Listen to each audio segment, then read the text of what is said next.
Hello friends, आप देख रहे हैं आपका चैनल शेयर बाजार विद आयुष। और दोस्तों, आ चुका है साल का पहला आईपीओ। जी हाँ, साल का पहला मेन बोर्ड आईपीओ जिसका नाम है भारत कुकिंग कोल। फाइनली दोस्तों कह सकते हैं अब हमको आता हुआ दिखेगा। पहले दोस्तों खबरें आ रही थी कि हो सकता है कि कंपनी अपना आईपीओ को डिले करे, but finally finally finally company के द्वारा दोस्तों जो RHP है वो फाइल कर दी गई है, विच मीन्स कि कंपनी अब दोस्तों अपना आईपीओ लेकर आएगी और ये आईपीओ जो है ये ओपन होता हुआ दिखेगा। इस वीडियो में दोस्तों जो हम महत्वपूर्ण चर्चा करेंगे वो ये तो करेंगे कि आईपीओ कब ओपन होने वाला है, प्राइस बैंड क्या हो सकता है, कितनी अभी करंट ग्रे मार्केट के आसपास चल रही है।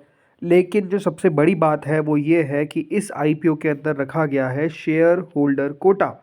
तो उसके लिए कौन एलिजिबल है ये हम समझेंगे, तो आप लोग देखिएगा वीडियो को पूरा ज़रूर। लेकिन उससे पहले अगर आपने अभी तक दोस्तों चैनल को सब्सक्राइब नहीं किया है और फर्स्ट टाइम विजिट किया है तो ज़रूर सबसे पहले आप लोग कर लीजिएगा चैनल को सब्सक्राइब। तो देखिए, भारत कुकिंग कोल यहाँ पर तो आप देखेंगे तो कोई डेट्स शो नहीं कर रहा है, बट आपको मैं बता देता हूँ कि कंपनी के द्वारा RHP फाइल कर दी गई है और RHP के हिसाब से कंपनी का आईपीओ 9 जनवरी से 13 जनवरी के बीच में हमको ओपन होता हुआ दिखेगा। जी हाँ, 9 to 13 के बीच में याद रखिएगा ये आईपीओ ओपन होने जा रहा है, इसकी शुरुआत होने जा रही है। ये याद रखिएगा जो डेट्स है ये फाइनलाइज्ड है, ये टेंटेटिव नहीं है, ये फाइनलाइज्ड डेट्स है, विच मीन्स की कंपनी का आईपीओ तो आपको ओपन होता हुआ दिखेगा 9 से 13 के बीच में। ठीक है, अब आती है बड़ी बात। बड़ी बात क्या है कि इस आईपीओ में दोस्तों क्या है, शेयर होल्डर कोटा। और किसके लिए शेयर होल्डर कोटा है? For Coal India shareholders. Important बात है कि अगर आप कोल इंडिया के शेयर होल्डर हैं तो आपके लिए इस आईपीओ में शेयर होल्डर कोटा रखा गया है। अब आता है सबसे बड़ा प्रश्न, सबसे बड़ा सवाल कि कौन होगा एलिजिबल। अब आप लोग सुनिएगा बहुत इंपॉर्टेंट ध्यान से, एलिजिबिलिटी क्लियर हो जाएगी इस वीडियो में। जिस व्यक्ति ने भी 1 जनवरी, क्या कह रहा हूँ मैं, जिस व्यक्ति ने भी 1 जनवरी या फिर उससे पहले अपने पोर्टफोलियो में कोल इंडिया को लिया है, ये बात ध्यान रखिए, वो एलिजिबल रहेंगे। आप 1 जनवरी को होल्ड करते हुए नजर आने चाहिए। अगर आपने नहीं किया तो ये बात ध्यान रखिए, आप एलिजिबल नहीं है। कोल इंडिया के द्वारा दोस्तों जो RHP फाइल की गई है वो 2 जनवरी को की गई है, तो इसलिए 2 जनवरी से पहले पहले यानी 1 जनवरी या फिर उससे पहले अगर आप कोल इंडिया को होल्ड करते थे और 1 जनवरी को भी आपके पोर्टफोलियो में कोल इंडिया था तो याद रखिएगा आप एलिजिबल रहेंगे। मान लीजिए मैंने 1 तारीख को ही बेचा है तो फिर आप एलिजिबल नहीं है क्लियरली। आप फिर याद रखिएगा कोल इंडिया में अप्लाई नहीं कर सकते in the shareholder category. Coal India में शेयर होल्डर कैटेगरी में आप तभी अप्लाई कर पाएंगे अगर आपके पास 1 जनवरी को या फिर उससे पहले शेयर था अपने पोर्टफोलियो में, आपके पोर्टफोलियो का हिस्सा था। अब काफ़ी लोग बोलेंगे मैं तो 2 जनवरी को खरीदा तो क्या मैं एलिजिबल हूँ? बिल्कुल भी नहीं। सिंपल सी बात है, 1 जनवरी, 1 जनवरी और 1 जनवरी याद रखिएगा वो डेट है जो एलिजिबिलिटी तय करती है। और होपफुली ये आपको समझ में आ चुका होगा। अब ये बात ध्यान रखिए कि अगर आपके पास पहले शेयर था और 1 जनवरी को नहीं था तब भी आप एलिजिबल नहीं है।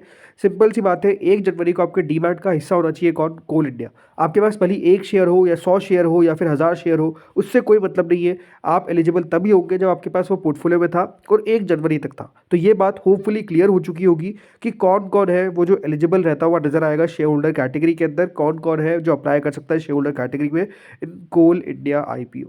होपफुली ये आपको समझ में आ चुका होगा। ठीक है, इस आईपीओ दोस्तों कैटेगरीज जो रहेगी वो याद रखिएगा, लगभग आपको 4 कैटेगरीज देखने को मिलेगी, राइट।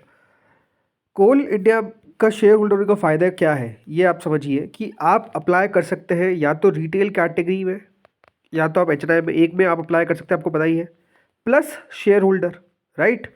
या तो यहाँ पर आप शेयर होल्डर लगाइए या तो यहाँ पर शेयर होल्डर लगाइए, इन दोनों में से याद रखिए आपको एक कैटेगरी चुननी है। लेकिन शेयर होल्डर तब कैसे एक एक्स्ट्रा कैटेगरी है, तो हमेशा एक बात ध्यान रखिए, जो अलॉटमेंट के चांसेस रहते हैं वो बढ़ जाते हैं। अब ये बात अपने आप में बहुत इंपॉर्टेंट होती है। काफ़ी लोग मुझसे पूछते हैं कि क्या अगर मैं 5-6 लॉट लगा दूंगा तो मुझे 1 लॉट पक्का मिल जाएगा शेयर होल्डर में? The answer is no. ये बात ध्यान रखिए, ये डिपेंड करता है ऑन सब्सक्रिप्शन। अगर मान लीजिए सब्सक्रिप्शन जो है वो निकल कर आ जाता है मोर देन 13 टाइम्स, मैं एक एक अप्रॉक्सीमेट लेकर चल रहा हूँ कि 13 लॉट के बाद 14 लॉट जो रहेगा वो HNI का रहेगा। पहली बात तो हमेशा एक बात ध्यान रखिए, 2 लाख से कम का बिड याद रखिएगा आप अप्लाई कर सकते हैं शेयर होल्डर के अंदर। अगर आपने 2 लाख से ज़्यादा का बिड अप्लाई कर दिया तो फिर वो शेयर होल्डर कैटेगरी में गिना ही नहीं जाएगा, फिर वो HNI में गिना जाएगा। तो शेयर होल्डर में 2 लाख से कम का बिड, पहली बात तो इस बात को आपको समझ के रखना है। अब मान लीजिए कि 13 टाइम सब्सक्राइब हो जाता है और मैंने 13 लॉट लगाए तो फिर याद रखिए आपको 1 लॉट पक्का मिलेगा। लेकिन अगर वो 13 के ऊपर निकल जाता है, मान लीजिए 15 times share holder category subscribe हो चुकी है, तो फिर याद रखिएगा फिर वही लॉटरी का सिस्टम जो है वो खेलता हुआ नजर आएगा। तो इसलिए ये बात ध्यान रखिए कि शेयर होल्डर कैटेगरी के अंदर कोई भी अगर अप्लाई कर रहा है तो उसके लिए ये बात ध्यान में रखने वाली बात है कि शेयर होल्डर कैटेगरी में अलॉटमेंट तभी आता है, पक्का शॉर्ट अलॉटमेंट तभी आता है जब दोस्तों शेयर होल्डर कैटेगरी जो है वो आपको सब्सक्राइब होती हुई देखने को मिलती है कम, 13 गुना से कम, राइट। अगर मान लीजिए 13 गुना 12 गुना सब्सक्राइब हुई और मैंने 13 लॉट लगा दिए तो फिर याद रखिएगा आपको 1 लॉट पक्का मिलेगा, क्योंकि वो प्रपोर्शन में अलॉटमेंट मिलता है। जिसने जितना ज़्यादा लगाया उसको अलॉटमेंट मिलने की संभावना ज़्यादा है। लेकिन क्योंकि 2 लाख से ऊपर की बिड लगी नहीं सकती है, तो अगर 13 के ऊपर निकल जाता है, 13 टाइम्स के ऊपर निकल जाता है, तो फिर याद रखिए अलॉटमेंट मिलता है और लॉटरी बेसिस। तो होपफुली ये बात आपको क्लियर हो चुकी होगी, ठीक है। अब आते हैं दोस्तों कि आईपीओ की डेट्स तो हमने समझ ली, लेकिन प्राइस बैंड को लेकर क्या खबर आ रही है और जीएमपी कितनी चलती हुई नजर आ रही है। से आपको बताया कि डेट्स तो फाइनलाइज है। अब ये बात ध्यान रखिएगा, जो प्राइस बैंड है वो टेंटेटिव है। टेंटेटिव का मतलब क्या होता है? टेंटेटिव का मतलब दोस्तों ये होता है कि अभी पक्का नहीं है कि प्राइस बैंड यही रहता हुआ देखने को मिलेगा। खबर ये आ रही है कि दोस्तों कंपनी का प्राइस बैंड जो है वो 22 से 23 रुपये के आसपास रह सकता है। बट कुछ सोर्सेज बता रहे हैं कि 24 से 26 के आसपास रह सकता है, और कुछ सोर्सेज बता रहे हैं कि 26 से 28 के आसपास रह सकता है। तो ये अभी कह सकते हैं कि प्राइस बैंड को लेकर क्लैरिटी अभी आती हुई देखने को नहीं मिली है। मेजरली दोस्तों कंपनी का जो सारा इन्फॉर्मेशन है वो आई थिंक मंडे तक अनाउंसमेंट हो जाएगा, मंडे या ट्यूसडे तक अनाउंसमेंट हो ही जाएगा। बिकॉज ऑब्वियसली बात है 9 तारीख से तो याद रखिए आईपीओ आपको ओपन होता हुआ दिख रहा है, तो 8 तारीख को ये ओपन हो जाएगा फॉर एंकर इन्वेस्टर्स, राइट। तो इसलिए इन्फॉर्मेशन तो निकल कर आ जाएगी। बट ये बात ध्यान रखिए, अगर इस आईपीओ के अंदर 22 से 23 रुपये के आसपास का प्राइस बैंड रखा जाता है तो जो वैल्यूएशन है वो याद रखिएगा लगभग 10,700 करोड़ के आसपास रहती हुई दिखेगी।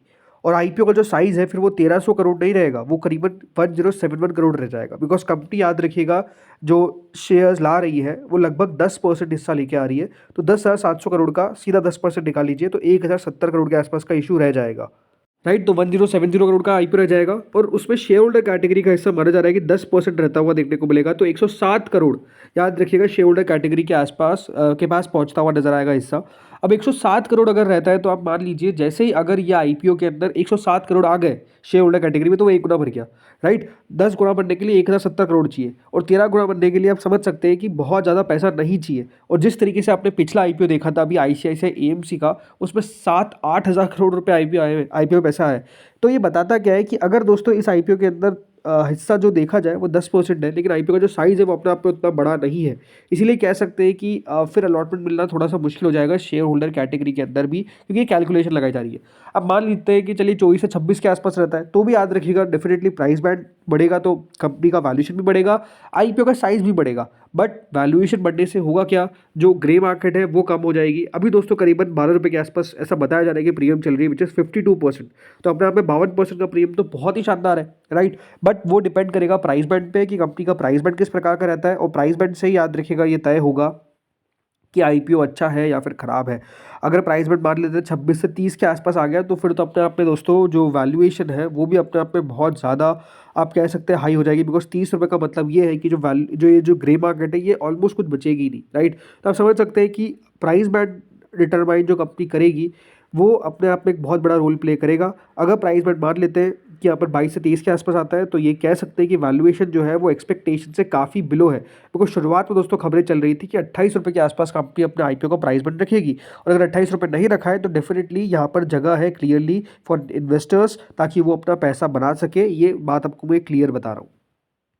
सो दोस्तों इस वीडियो में तो इतना ही था। होपफुली आपको वीडियो बढ़िया लगा होगा, और जैसे जैसे इन्फॉर्मेशन आती रहेगी आपको मैं वो शेयर करता रहूँगा। इस वीडियो में तो इतना ही था। अगर आपको वीडियो अच्छा लगा तो प्लीज़ लाइक करिएगा, चैनल से पहली बार जुड़े सब्सक्राइब कर देना। Thank you friends for watching this video.